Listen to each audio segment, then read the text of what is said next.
Good morning. Can you hear me okay? No? Better? Yes. Okay, better. Perfect. As you know, my name is Mary Burke-Peterson, and I am here today at your invitation from Harbour.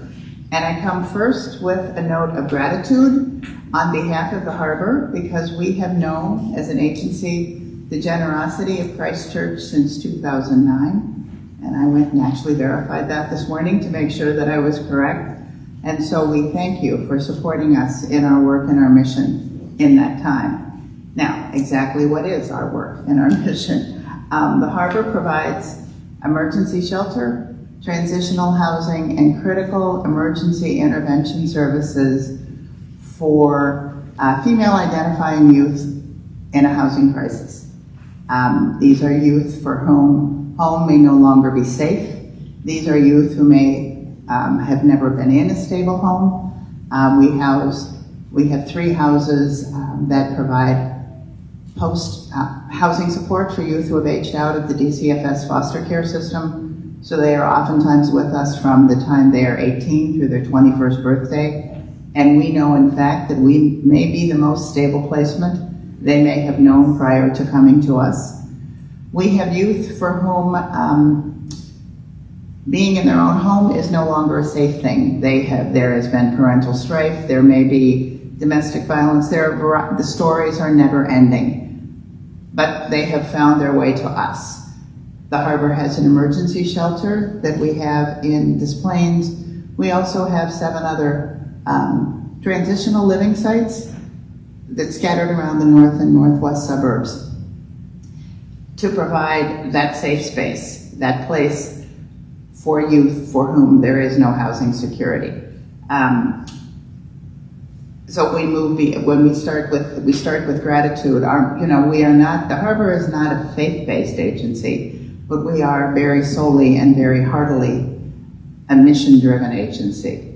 And our mission is to provide safety, security, and the opportunity for youth to thrive, to recover from the trauma that they may have experienced that brought them to our doors or to our attention, and to allow them to recover and to grow in strength and resilience, to be able to leave our doors and have the capacity and recognize and touch the skills that they probably have always had that allows them to thrive and move into a different life.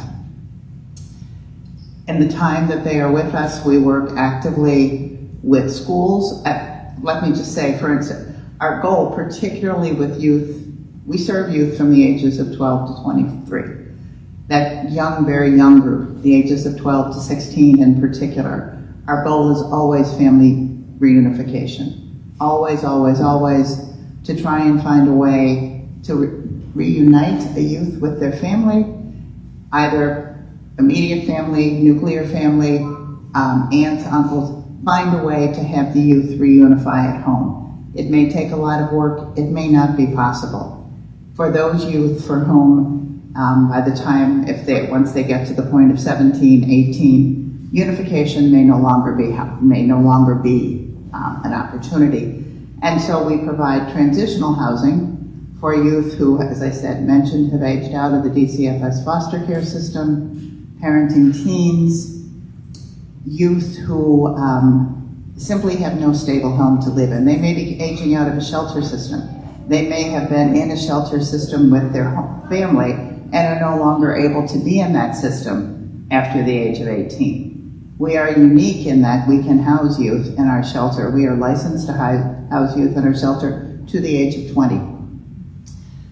We are also, I would say in honesty, a significant portion of the youth we serve, probably as much as 40%, are youth who have identified as LGBTQ youth who are marginalized by family, marginalized by decisions and choices they have made that are simply no longer welcome in their houses. And we know that in this particular time, the environment that many of these youth are experiencing is even more challenging, potentially dangerous, and is something that is, we're very aware of how vulnerable these youth are. We have had a program for the last 3 years that was supported by the Department of Justice to support youth who have been part of human trafficking. What we know from the experiences of many of the youth who come to the Harbor is that trafficking has been a fact of their life. It is what they have done to survive, and they come to us oftentimes having experienced tremendous trauma, and are not trusting adults too well. Imagine, if you will, housing 40-some teenagers, young adults across a variety of houses. On any given day, teenagers aren't the easiest in the world. But if you have youth who have come out of a very difficult system, a system where they have not really known love, care, compassion, trust, they come to us oftentimes very isolated, very siloed. That's my word, siloed. Unwilling to really listen or trust anyone other than themselves, and even that ability is somewhat hampered. And so from the beginning, our goal is to build relationship gently, compassionately, consistently. The individuals, I work in our main office, the individuals who support our youth in our houses are the backbone of our agency. I'm part of a Catholic faith community in Evanston, and I was really glad that Mary and Martha made it to both Gospels this weekend, because I think in a lot of ways right now, being people of faith is sort of a Mary and Martha task. It's being present, it's paying attention, it's being aware, it's being alert, but it's also being called to action, somehow finding a balance in the time we live in. And so, as I said, I come to you today to talk about the Harbor with gratitude, but also to continue to ask you to find ways to support us. I did, in your fellowship hall, I think, I brought some information this morning that talks about the programs we served, the youth we serve. We have an outreach program. We obviously have the emergency shelter. We have transitional living. We have needs for volunteers.